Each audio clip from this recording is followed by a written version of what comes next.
Welcome back, digital artists. Ideally, I'd love to be welcoming you back in the classroom, but the realities of the pandemic mean Thursday and Friday will be virtual learning. And while we're supposed to be back on Monday, it's hard to say.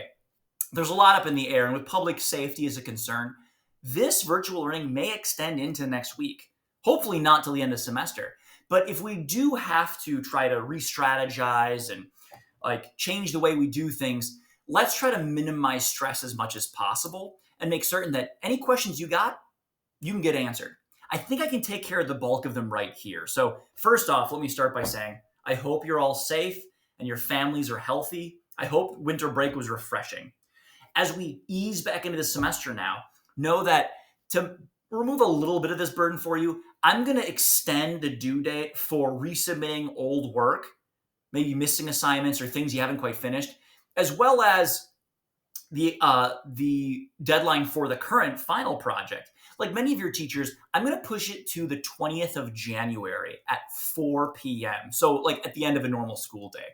Now, that's a curse and a blessing. You do have more time to work, but the curse is there is no leeway past that. If you were to get something in early morning, the next day on the 21st, I couldn't accept it. If you got it at 4:01 on the day of the 20th, I couldn't accept it. You can submit things early, but at the very latest, you got to submit it by 4 o'clock on the 20th of January. Okay? Now, stickers have since been printed. They look awesome. You guys crushed it. I'll get them to you. And even if we have to spend a couple more days at home, well, no matter when we go back, just hunt me down in drawing room or digital lab. I've got stacks of stickers for you. I'm going to get them to you. Promise. All right? Now, speaking of old assignments too, check out Infinite Campus. In it, everything's been fully updated. So, anything that's a zero you might want to address, anything that has yet to get finished, we'll make that a priority.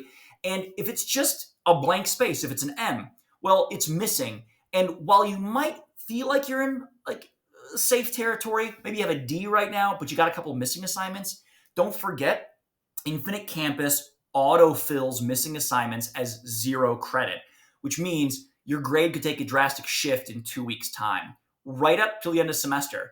Then a D would likely turn into an F. A B could shift to a D if you're lucky. So missing assignments, address them. If you got questions about them, lob them my way, but revisit those and let's get them done. Now, if you're finding it difficult to work from home, it's like, well, Newland, if we were in the classroom together, I could be working on Adobe products. True, but we got some backups. So if you do have Adobe products like Photoshop or say Illustrator at home on your computer or a parent's, by all means, feel free to use it. If you have an iPad, you have Procreate or Vectornator, you can use that. They're pretty similar. If you have none of those, we've got 2 really great pieces of free software for you.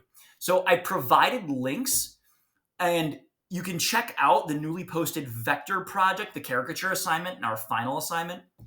It's going to have a link to guide you to Gravit. So Gravit is basically Adobe Illustrator in all but name only. And Photoshop, well, its equivalent is Photopea. Now, you can go to their websites, links provided, remember, and if you want to finish up the masterful, the personal masterpiece project where you put your face over a painting, that's pixel art, Photopea. If you wanted to finish the sticker assignment, well, you could use Photopea for that.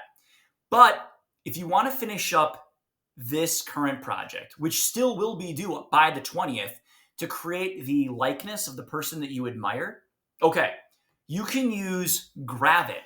And I provided a few little tutorials, total of 15 minutes. If you watch one each, they're 5 minutes at a time. It'll walk you through an intro to it, showing how to sculpt an animal's face, an animal's head, using shapes, the same way you'll sculpt the person you admire. So just remember, you only have to do about half the features because you can duplicate the shapes, flip them for a mirror image, and tutorials can actually be found by hovering over buttons in that program. Little helpful videos will emerge, even if it's a little hazy from what we learned back in class. Otherwise, it's the same.